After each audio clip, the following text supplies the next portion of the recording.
لو فاكر ان الفيديو دوت معمول عشان ادلك على نوع فيب معين تشتريه ويكون دوت فيديو تسويقي ليه، فمبدئيا كده تقدر تقفل الفيديو وتخرج عشان انا مش بتاع تسويق. انما في الفيديو دوت انا هشرح لك الموضوع ببساطه واقول لك انت محتاج تشرب ايه بالظبط والبادجت بتاعك هيبقى ايه، وهظبط لك الدنيا. الموضوع مش هياخد مننا كتير. مساء الفل عليكم يا رجاله. قبل ما تفكر تشتري فيب انا عايز اعرف بس انت عايز تشتري فيب ليه؟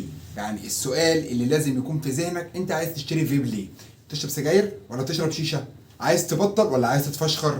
لازم نبقى ايه واقعيين في الكلام ونعرف هنتكلم في ايه بالظبط. الفيديو دوت انا عامله عشان خاطر انا بقالي اكتر من 5 سنين بفيب، فكل اللي يشوفني يقول لي انا عايز اشتري فيب، عايزك تجيب لي فيب. فانا الفيديو دوت عامله عشان ارد على اي حد هيسالني فيما بعد عن الموضوع دوت، وعشان خاطر برضو الناس كلها تستفيد، واللي حابب ان هو يجرب الموضوع دوت ويستفيد منه برضو. بس مبدئيا مضر، مفيش اي حاجه مفيده، يعني دوت مش افيد او الكلام ده، كل حاجه مضره. هنقسم الموضوع معانا لشقين. انت لو بتشرب سجاير فانت محتاج تانك MTL عشان تبطل، اما لو بتشرب شيشه فانت محتاج تانك DL زي دوت. والتانك MTL عشان مش معاه دلوقتي فهتشوف صورته زي اللي في الصوره دي. DL طبعا بيكون دخان وشبوره، اما MTL بيكون نفس، مش يعني ممكن ما يطلعش دخان اصلا. بس الفرق في MTL والDL ان MTL بيكون فيه فليفرات محدده وانت بتقدر تاخد فيه اكبر نسبه نيكوتين عشان تقدر تبطل السجاير، او الفيب يقدر يديك نفس مفعول السيجاره اللي انت بتاخدها. طب السيجاره بتعمل ايه والفيب بيعمل ايه؟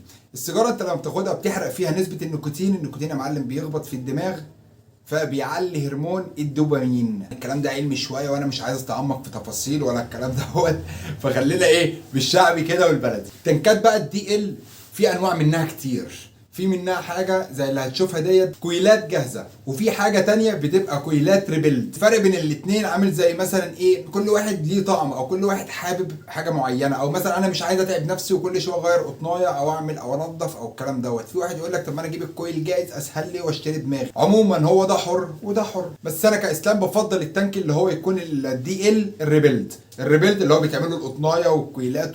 اما التنكات MTL ففي منها كتير جدا تقدر تبطل بيه السجاير او تقدر تغنيك اصلا عن اي حاجه، لان فيها نسبه النيكوتين بتبقى عاليه جدا. وزي ما هتشوف دلوقتي كده كل دي انواع للتنكات MTL، وانت اصلا صاحب القرار فيها، وتكلفتها بتبقى عاليه على فكره مش رخيصه. في كلتا الحالات انت عايز تانك DL او تانك MTL، بس بتركز برضو في الفيب ذات نفسه. الفيب ذات نفسه دوت في نوع معاك بيبدا من مثلا من 700 800 جنيه معاك لحد 10000 جنيه. ايه الفرق بينهم يا عمنا؟ عموما انت لو راجل مبتدئ لسه في الفيب مش هتفهم الفرق بينهم، لان القرايات بينهم والبورده اللي فيهم انت مش هتقدر تستوعب الامكانيات اللي فيها، فانت بالنسبه لك رخيص زي غالي. بس بتختلف القوه الشرائيه من شخص لشخص، كل واحد وامكانياته. انت مثلا امكانياتك تمسك تليفون امكانيات ضعيفه، في واحد امكانياته يمسك تليفون متوسطه، واحد تاني ممكن يمسك تليفون امكانياته واو. ده نفس الفرق بينه وبين الفيب. اشهر سؤال مثلا بيتسال لي هو الفيب ده بكام؟ فالرد سريعا كده بيكون على الشخص اللي بيسالني الفيب ده بكام، بقول له هو الموبايل اللي معاك بكام؟ فبيقول لي لا كل موبايل ليه سعره، فبقول له تمام نفس النظام. الفيب برضه كل فيب وكل مود ليه سعره، لان هي اوبشنات كتير وتحكمات كتير وانواع كتير وشركات كتير، والموضوع يعني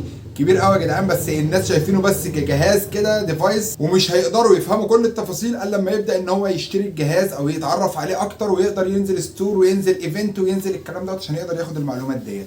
انا اصلا على القناه ديت ان شاء الله هيكون محتواي ان انا اقدم اكبر كثافه معلومات عن الفيب عشان خاطر اريح الناس كلها، وان اي حد ان يشغل دماغه عليهم. زي ما انت شايف كده المود دوت تقدر منه تتحكم في الوات بتاعك، في الشرب بتاعك، في قرايه الام بتاعت الكويل، عدد النفسات، عدد الانفاس. نرجع هنا تاني بقى، انت كواحد بتفكر تشتري فيب وكل الكلام اللي انا قلته دوت مش داخل دماغك، او انت عايز تقتصر الكلام وتقول يا عم انا هدفع كام، خلاص الكلام. انواع الناس اللي بتشتري او انواع الناس اللي عندها قوه شرائيه او انواع اليوزر للفيب هم 3 انواع. اول واحد اللي بيكون بيدور على اقل سعر، عايز اجيب حاجه باقل فلوس معايا، ودوت انا هقول لك تعمل ايه عشان تقدر تعمل كده. اما التاني اللي هو بيدور على اعلى كواليتي مقابل القيمه اللي هيدفعها، يعني انا عايز ادفع حاجه ايا كانت المبلغ اللي هدفعه بس مقابل الحاجه اللي انا عايزها بالظبط، ده شخص تاني.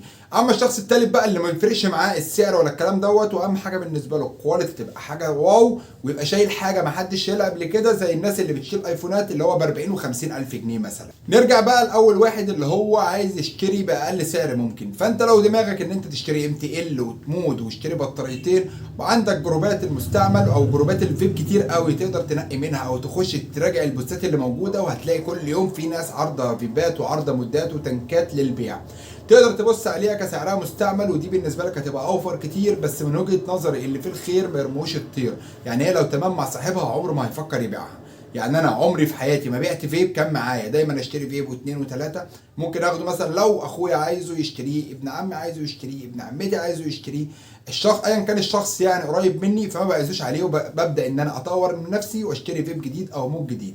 ده الكلام عن نفسي انا. وبرده كل واحد صاحب قراره. ممكن لو انت ليك صديق بيفهم في الفيب مثلا تقدر توريه له، او انت حابب انك تستشيرني مثلا في جهاز معروض قدامك للبيع وعايز تاخد رايي فيه، ابعت لي بس هنا او ابعت لي على رسائل على الماسنجر او الفيس او الكلام دوت، وهتلاقيني برد عليك على طول. اما الناس اللي بتفكر ان هي تشتري حاجه قيمه مقابل سعر، اللي بيكون مثلا انا عايز تانك عالي بس مش عالي قوي، وعايز تانك يكون ريبيلد يوفر معاه في الفلوس، اي نعم هدفع اكتر من التانك الجاهز بس هستفيد فيما بعد ان انا هوفر كل شويه اغير كويل كل اسبوع، اللي هي الكويلات الجاهزه اللي هو اقل كويل دلوقتي قيمته 100 جنيه. فبيحتاج ان هو يطور من نفسه ويجيب عده الفيب يا معلم، اللي هي المقص والجفت والقطنايه والمسمار اللي بنلف عليه الكويلات، ويبدا ان هو يتعامل بنفسه وكده خد قيمه مقابل سعر. بيفكر مثلا بدل ما يشتري مود بلاستيك وبتاع ويكون بوردته تعبانه او حاجه صيني خالص، ممكن يشتري حاجه محترمه، حاجه ميتال، زي مثلا دراج. اللي بيشتري دراج دوت بيكون من الشخصيات اللي بتفهم شويه، حاجه ولا منها اكس اس ميني ولا منها بوما، في نفس الوقت بتديك اعلى ضربه واقوى خبطه صدر ممكن تتخيلها. وطبعا النقطه دي بتبقى راجعه لان اصلا طريقه بنائك للكويل اللي انت بتركب فيه القطنايه وبتقدر تشرب بيه، كل واحد وظبطته، عمرك ما تظبطها من اول مره،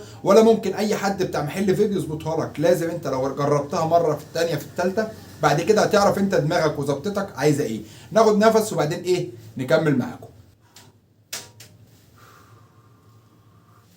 ده دي اما الناس بقى التالتة اللي احنا اتكلمنا عليها ما بيفرقش معاها السعر، واهم حاجه بالنسبه لها تشيل حاجه محدش شايلها، فقدامكم الاوبشنات كتير جدا. معاك المودات الاس اكس ميني على اي تانك عالي، تقدر كده تمسك فيب مثلا في رينج ال 15000 جنيه. وما تقوليش يا ايه الرقم ده، لا انت ممكن تشتري فيب ب 1000 جنيه مستعمل، وممكن تشتري فيب ب 2 و3 و4 و5 معاك لحد 15000 جنيه الليفل بتاعك، لان المجال دوت عالي شويه. انت ما تقارنش اللي بيشتري موبايل مثلا ريلمي زي اللي بيشتري موبايل ايفون. وبكده احنا خلصنا كلام عن اساسيات الفيب لاي حد عايز يشتري. وعندكم الواتس بتاعي والفيس والكلام ده كله، اي حد يقدر يتواصل معايا، اتشرف باي حد يكلمني. واستنوني في الفيديو الجاي عشان اقدر اجيب لكم برايس ليست لشويه مودات وفيبات حاجات مستعمله بسعر حنين.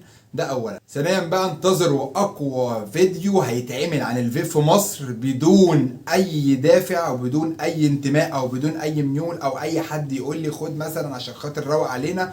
افضل نوع ليكويد تقدر تفيبه في مصر، لاين مصري مثلا او ليكويد مصري او زيت مصري تقدر ان انت تشتريه من غير ما يكون ليا اي عوامل او اي لاين مثلا مكلمني او يقول لي اعمل فيديو او ما تعملش او الكلام دوت. لا يا باشا، انا هعمل لك فيديو بصراحه العباره واقول لك افضل ليكويد تشتريه ايه. تستنوا الفيديو الجاي. واللي مش متابعني يدوس متابعه سبسكرايب تحت يا باشا، وعندك اللايك الجميل مع الشير شهيزوني كده عشان اروق عليكم والمجهود وبتاع وحركات. السلام عليكم.